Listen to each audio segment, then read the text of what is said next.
te fous de l'après, tu prends ou tu laisses, y'a ni regret ni promesse.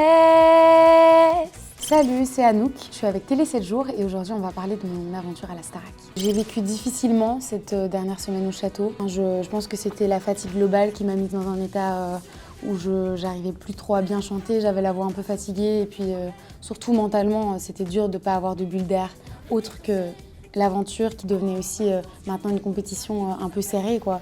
Donc c'était pas facile mentalement cette semaine. J'ai abordé le dernier prime de façon assez sereine. On a eu la chance de beaucoup discuter avec Victor et donc on était tous les deux plutôt apaisés avec l'idée de partir parce qu'on arrive à un stade où on ne sait pas ce qui peut se passer. On était tous les deux contents dans tous les cas de notre parcours. À l'annonce du résultat, j'étais très contente pour Victor en fait.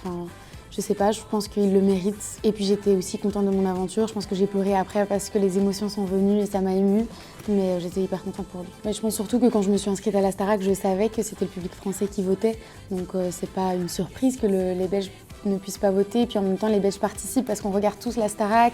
Et parce que là, quand je suis sortie, j'ai reçu tout l'amour des Belges et tout le soutien. J'ai vu, et je pense que c'est le principal. Je sais que les Belges sont là et suivent l'aventure et vivent l'aventure autant que les Français. Je me suis plus ou moins remise de mes émotions depuis samedi, mais je pense que c'est encore en travail. Parce que finalement, là, ça fait vraiment peu de temps que je suis sortie. Mais en tout cas, j'ai vu mes proches, ça m'a fait du bien. Et puis j'ai surtout découvert mon téléphone et découvert tout l'amour que j'ai reçu. Donc j'ai du mal à réaliser encore. Je suis pas encore retournée en Belgique parce que là, ça fait trop peu de temps et parce que je fais des petites interviews, du petit contenu et tout ça. Et puis je pense que je vais aussi revoir mes copains anciens. Enfin, là, c'est prévu que demain, je vois Jeanne, Léo et Théo. Donc j'ai trop hâte. Mais j'ai hâte aussi de retrouver mes proches et de me poser ici un peu en Belgique. C'est vrai qu'en plus on a la tournée, donc c'est très rassurant. Et en plus il y a 5 dates en Belgique, ce qui est fou et ça me fait plaisir qu'ils disent que c'est peut-être grâce à moi. Enfin je sais que la Belgique en tout cas c'est trop bien qu'elle soit représentée à la Starac vu qu'elle suit la Starac. Donc j'ai tellement hâte de la tournée. On va retrouver les copains. Déjà, c'est énorme parce que c'est ça qui fait mal au cœur, c'est de les quitter quand même.